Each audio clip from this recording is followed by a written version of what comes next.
The blast doors opened with a heavy grinding sound, and the light that poured in was not the warm golden glow of the twin suns that everyone remembered, but a pale, washed-out white that felt wrong and empty, like the color had been scraped out of the sky.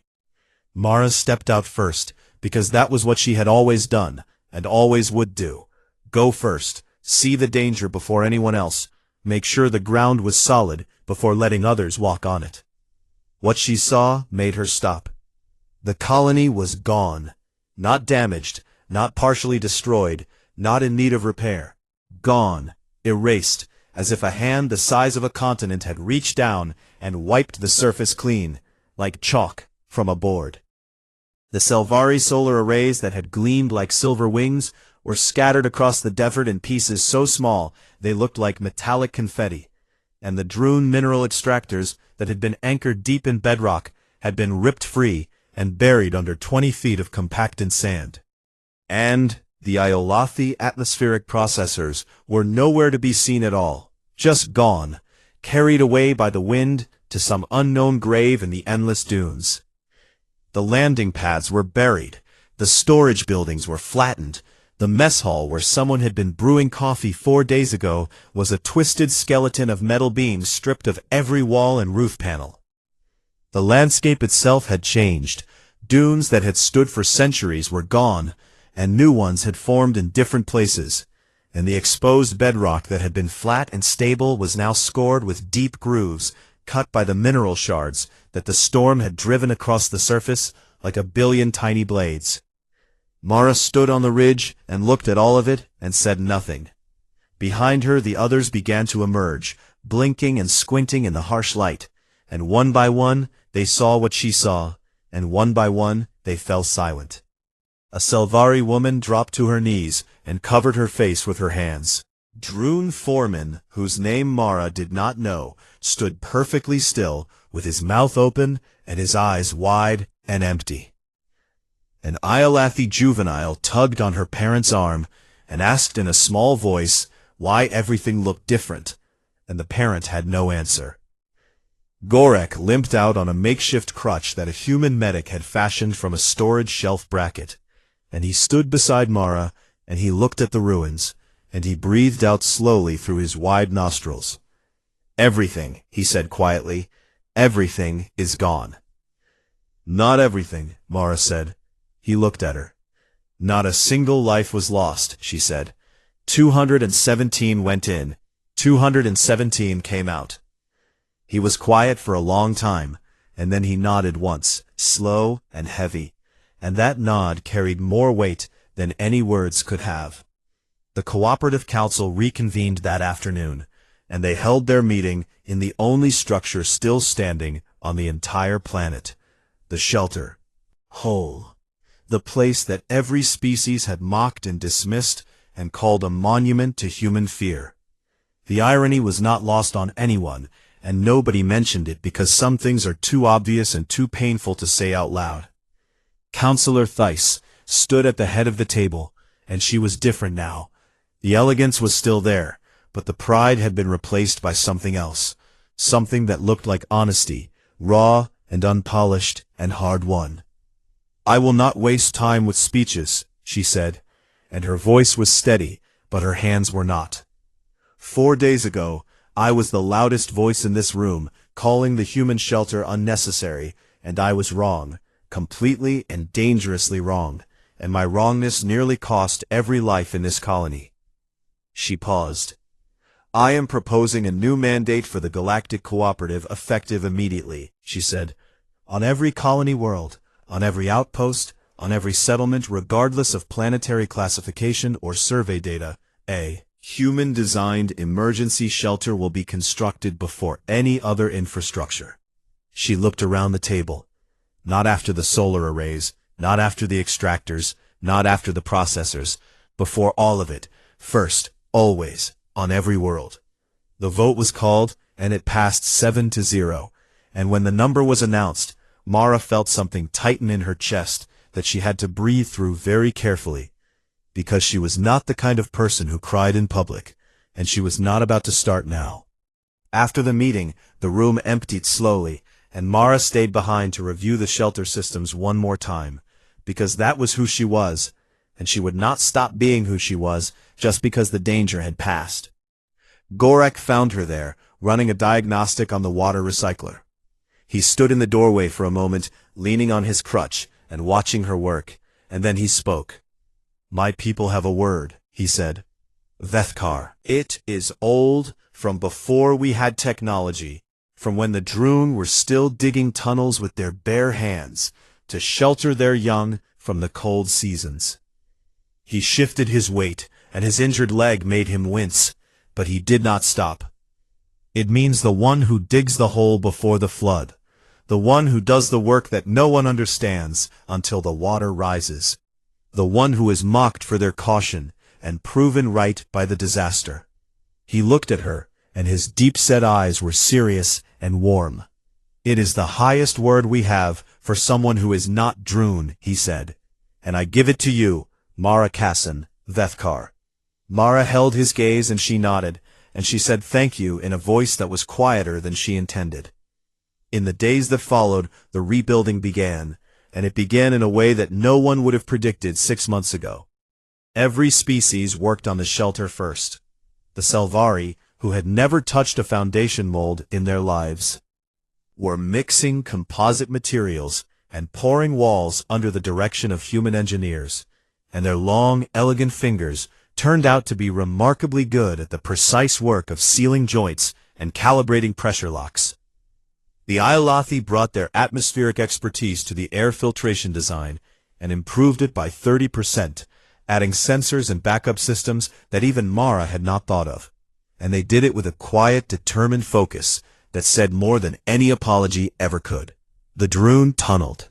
They tunneled with a joy and a purpose that transformed them from reluctant participants to the backbone of the entire construction effort, their massive hands moving earth and rock with a speed and precision that left the humans standing in awe. And Gorek directed them from a chair, because his legs still would not hold him, but his voice carried through every tunnel and corridor like rolling thunder. Even the species that had contributed nothing to the original shelter, the ones who had been silent during the council votes and neutral during the debates, came forward now with materials and labor and skills that they offered freely and without being asked. The new shelter was twice the size of the original. It had chambers for every species designed to their specific needs, wide open spaces for the Droon, and tall airy rooms for the Selvari, and quiet enclosed pods for the Iolathi, and a kitchen that could prepare food for 7 different biologies. It was not just a bunker, it was a statement, a promise written in metal and rock and composite that said, "We understand now. We will not forget. We will not be caught unprepared again." On the day the new shelter was completed, Mara stood on the ridge at sunset and watched the twin suns go down over a landscape that was still scarred and raw, but already beginning to show the first signs of a colony being reborn. Dalton stood beside her, the way he always did. "Are already calling it something different," he said. "Calling what something different?" "The shelter, the aliens, they stopped calling it the human whole. What are they calling it now?" "The Foundation." Mara smiled at that, a real smile, the kind that reached her eyes and stayed there. A young Selvari apprentice climbed the ridge and approached her with the careful, respectful steps of someone who was not sure if they were allowed to interrupt, but had decided to try anyway. "Engineer Kassan," she said, "we are installing the nameplate on the main entrance tomorrow, and the council has asked if you would like to suggest a name for the new shelter." Mara looked out at the desert and the dunes and the beings of 7 worlds working side by side in the fading light, building something together that none of them would have built alone.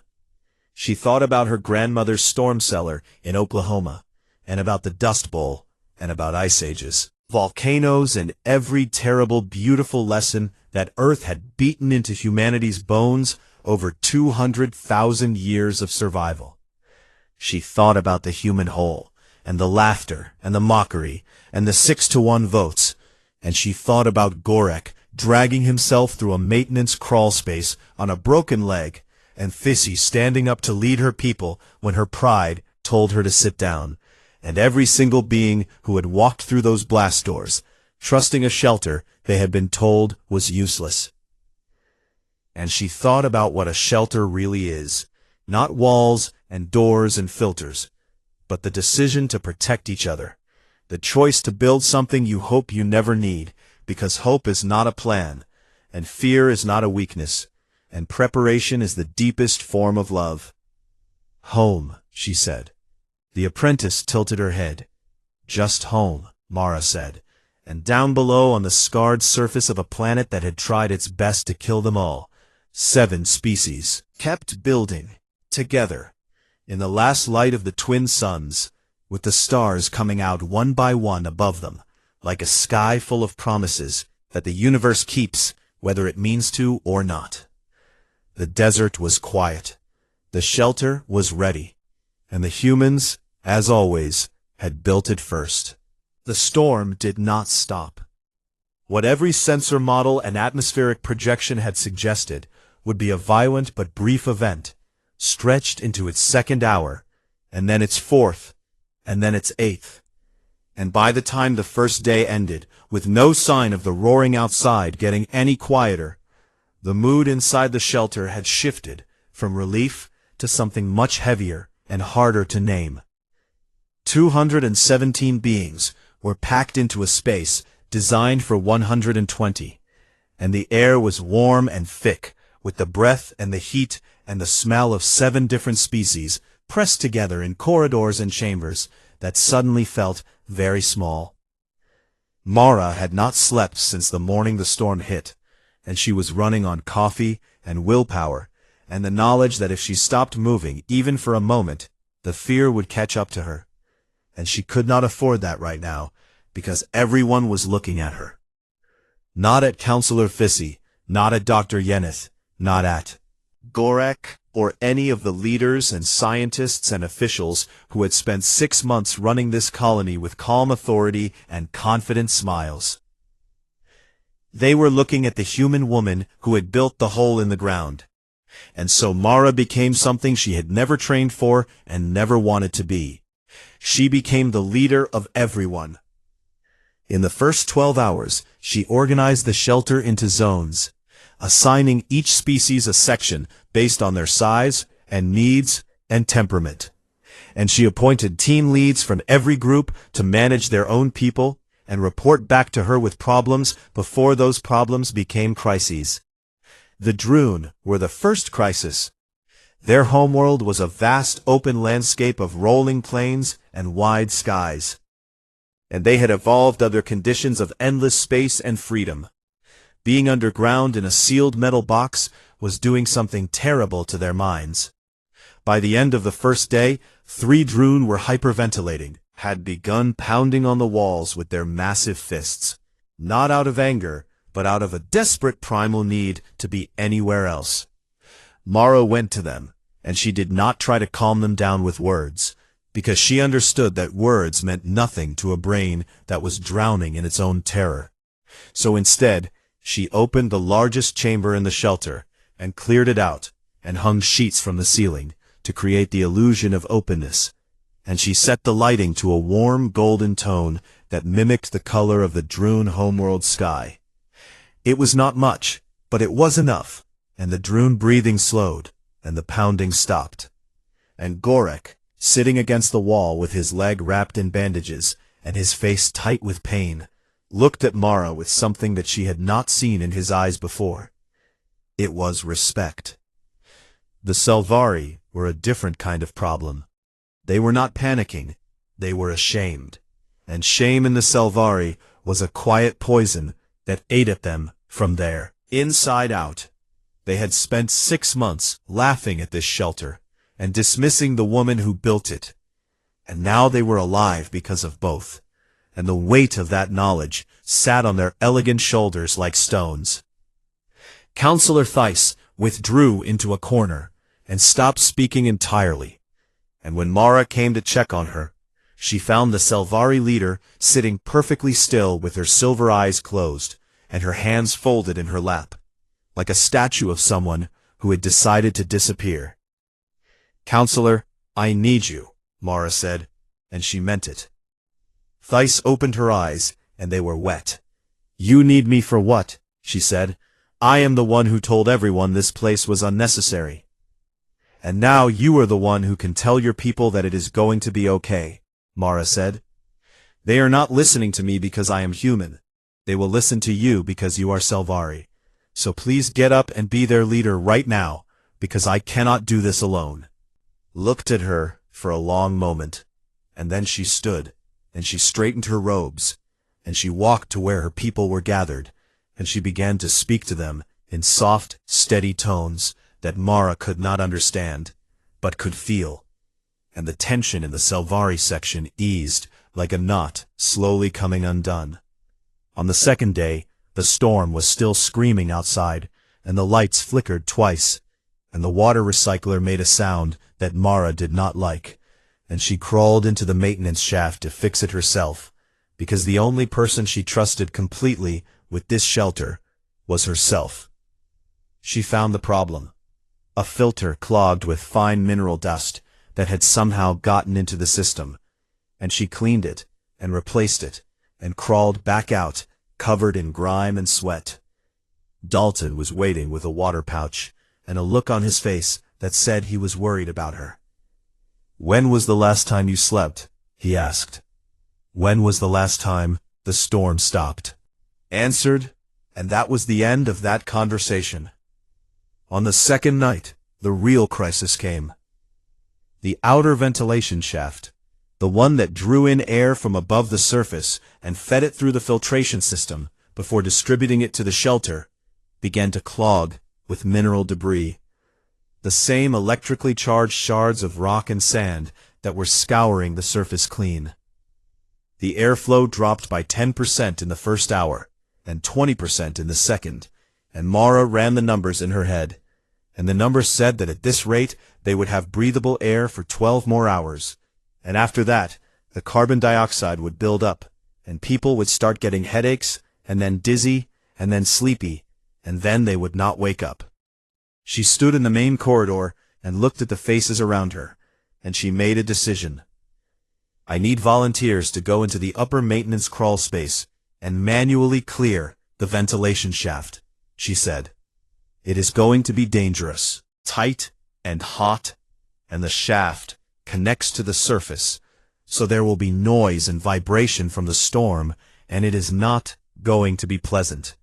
Silence. And then a heavy shuffling sound as Gorak pushed himself up from the floor, using the wall for support, his bandaged leg dragging beneath him. "I will go," he said. "Gorak, your leg." "My people are tunnelers," he said, and his voice was rough and strained, but there was iron underneath it. "We have been digging through rock since before your species learned to walk upright. A little crawl space is nothing."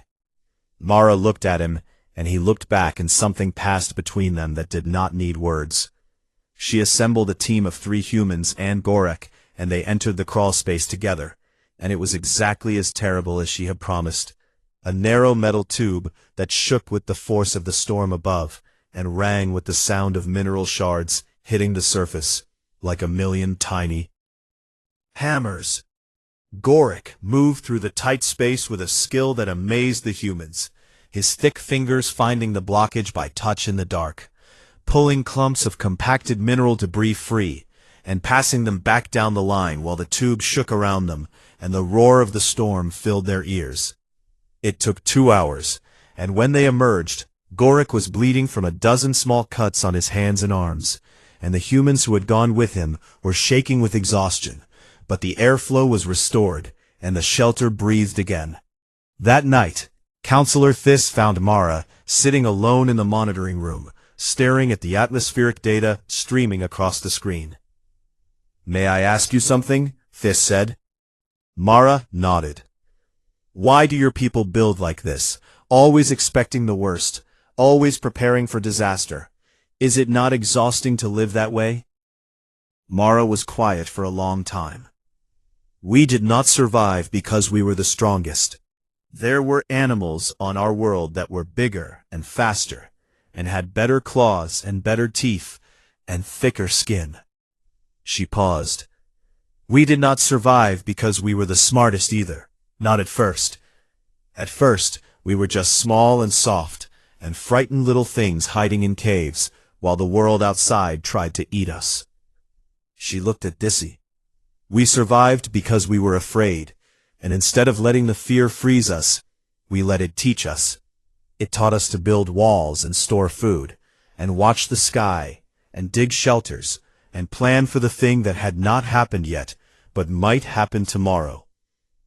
Her voice dropped. Every species in this colony evolved on a world that was mostly kind to them. Yours had no seasons, the Droon had no storms, the Iolothi never faced a natural disaster in their entire recorded history. She smiled, but it was a tired smile. Earth tried to kill us every day for 200,000 years, ice ages and volcanoes. Earthquakes and floods and plagues and famines and asteroid impacts that blacked out the sky. She leaned back. We are not paranoid, counselor. We are experienced. On the morning of the fourth day, the sound changed. The roar softened to a moan, and then the moan softened to a whisper, and then the whisper faded into silence, and the silence was so sudden and so complete that for a moment nobody moved because they had forgotten what quiet sounded like. Mara checked the sensors, and then checked them again, and then a third time, because she did not trust good news. The storm was over. She stood up and turned to face the 216 beings who were all looking at her, and she said the only thing that mattered. The morning began like every other morning on Keth Vora, with the twin suns rising slow and golden over the dunes, and the colony waking up in that lazy, staggered way that places do when there is no rush and no danger and no reason to move faster than the light.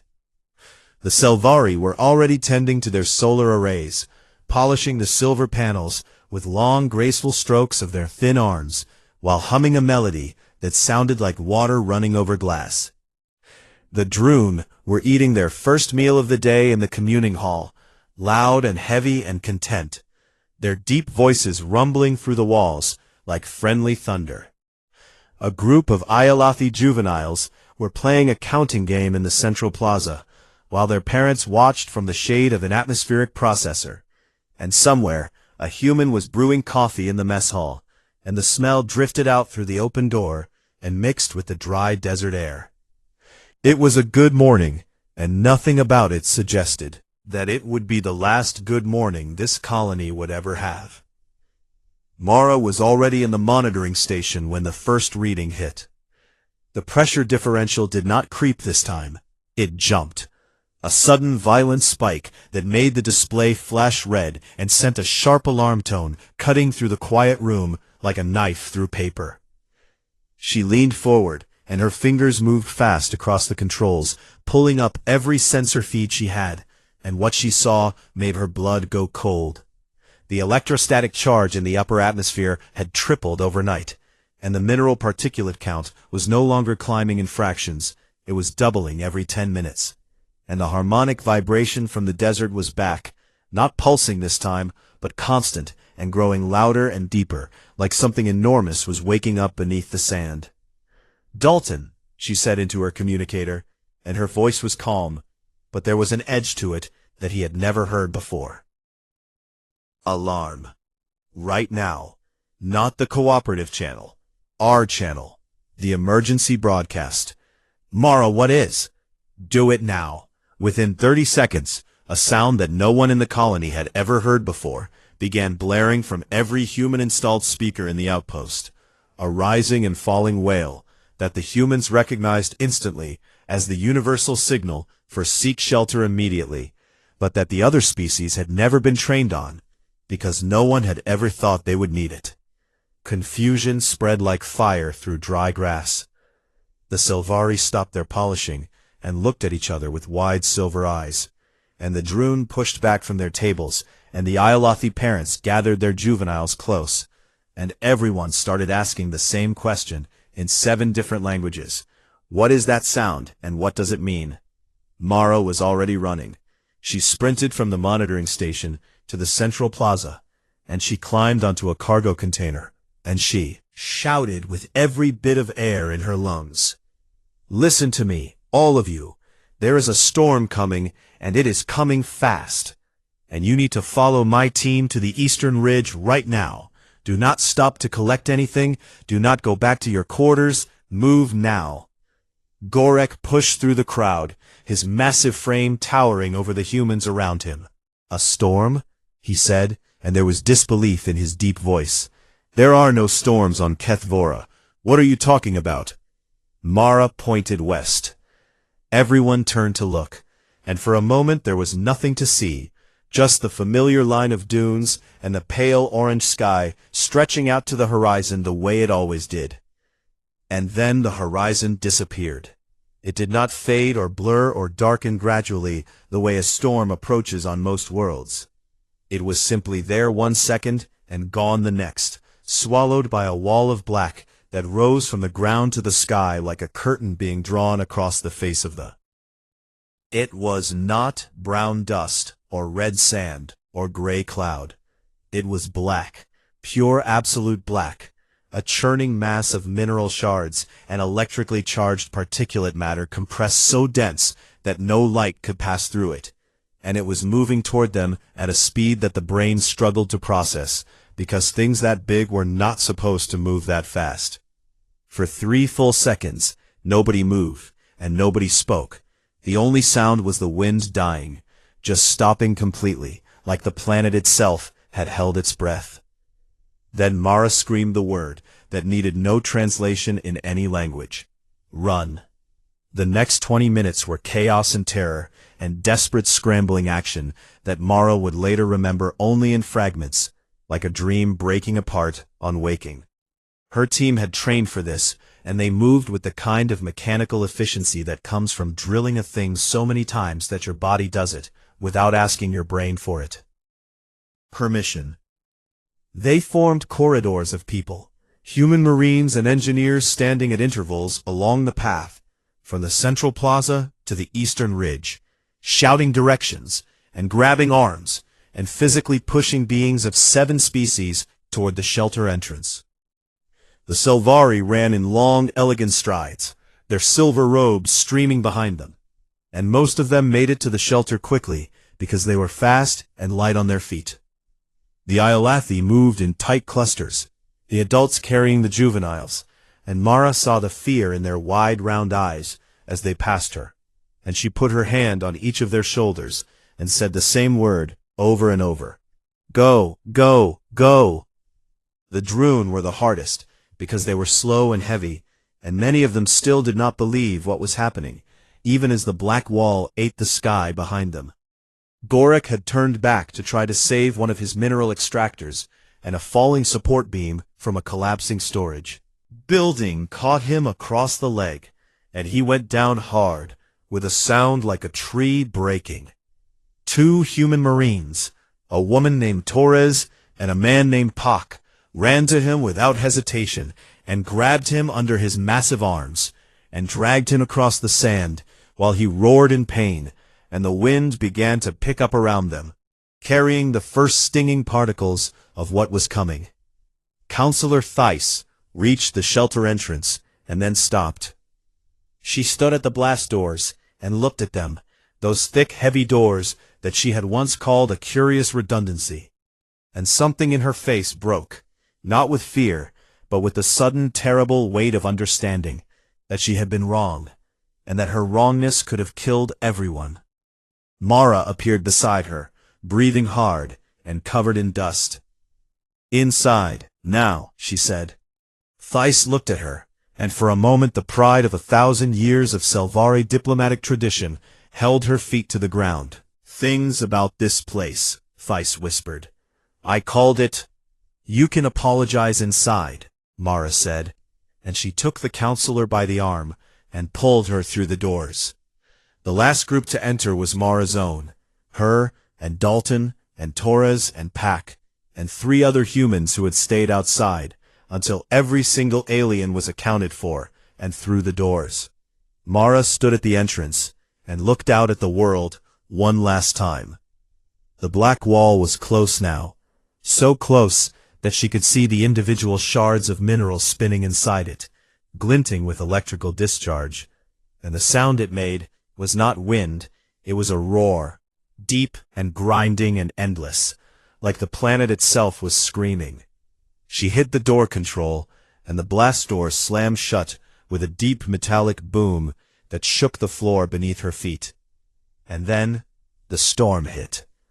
The sound was beyond anything any of them had ever experienced, a constant shrieking, grinding roar that vibrated through the walls and the floor and the ceiling, and through their bones and their teeth and their skulls. The lights flickered once and then held steady. The walls shook, but they did not crack.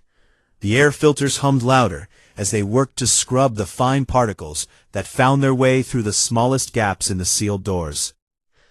217 beings from 7 worlds stood in the cramped corridors and chambers of the human whole, and listened to the planet try to tear itself apart outside, and nobody was laughing anymore. Nobody was making jokes about human paranoia. Nobody was calling it a curious redundancy.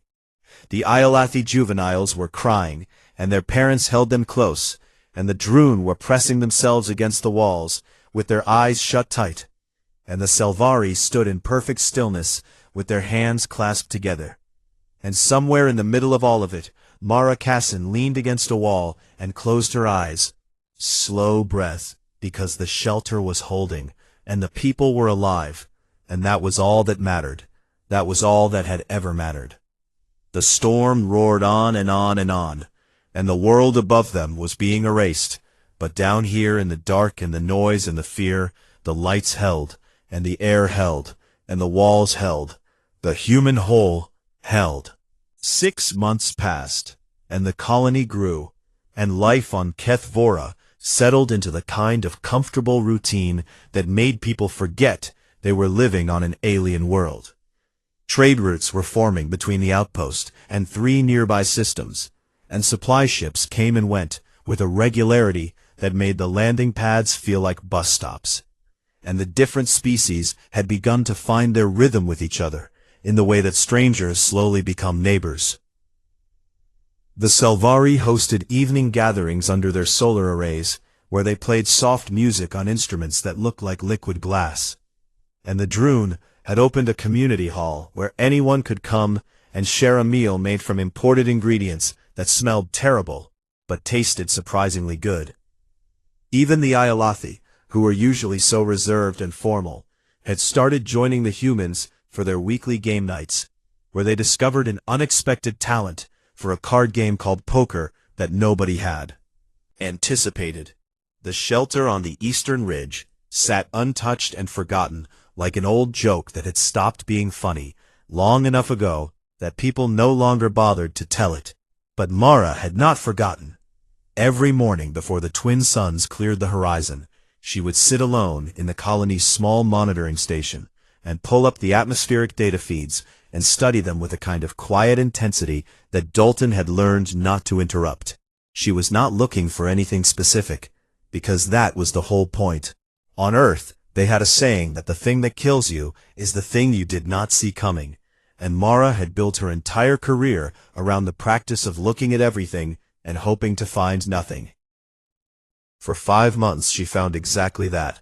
Nothing, just the steady, predictable rhythms of a boring planet doing boring planet things. But in the 6th month, the numbers started to whisper.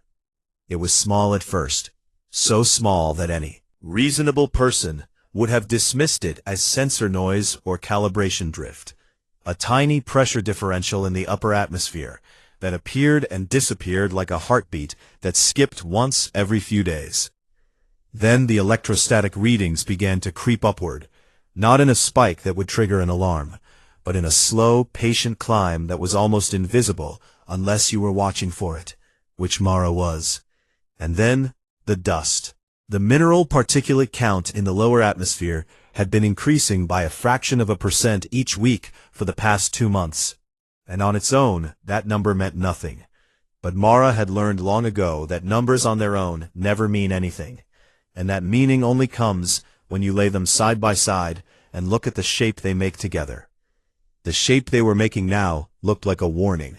She brought her findings to the Cooperative Council on a warm afternoon when everyone was in a good mood because a supply ship had just delivered fresh provisions, and the Droon commuting hall was serving something that the Selvari had actually complimented for the first time in colony history.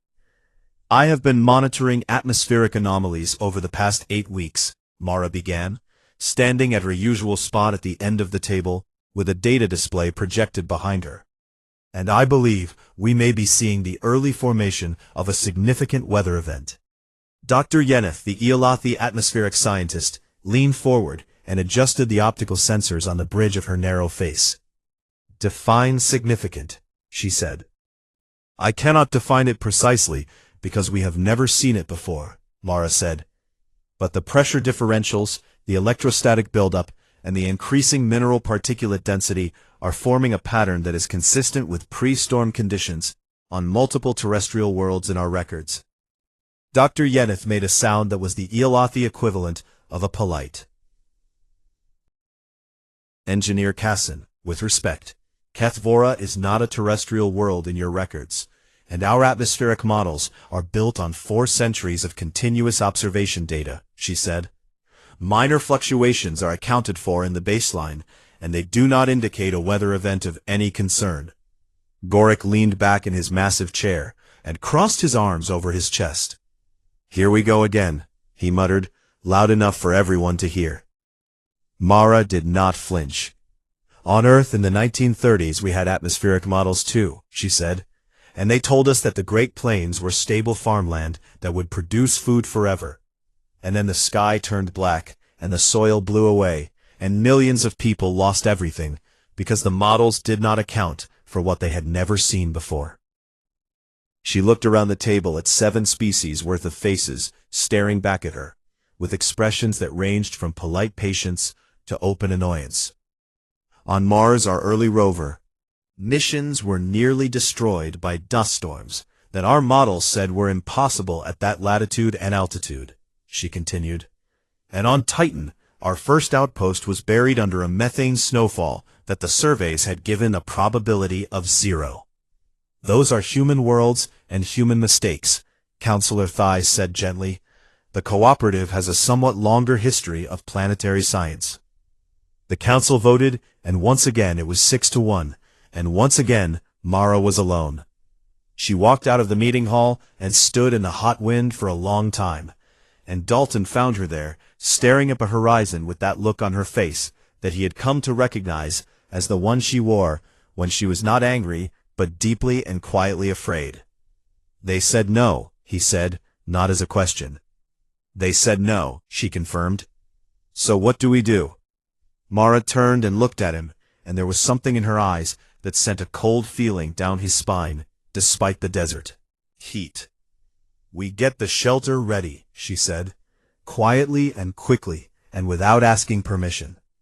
Over the next 3 weeks, Mara and her team worked in shifts, restocking the shelter with additional water and rations and medical supplies, running every system through a full diagnostic twice, and conducting emergency drills that the other species noticed and chuckled at the way you chuckle at a neighbor who checks their smoke detectors every week.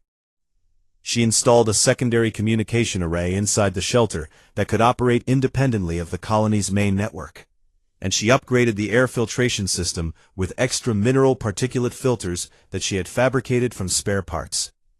Dalton asked her one night as they were hauling water containers down the shelter's main corridor why she always did this, why she always prepared for the worst, even when every expert in the room told her the worst was not coming.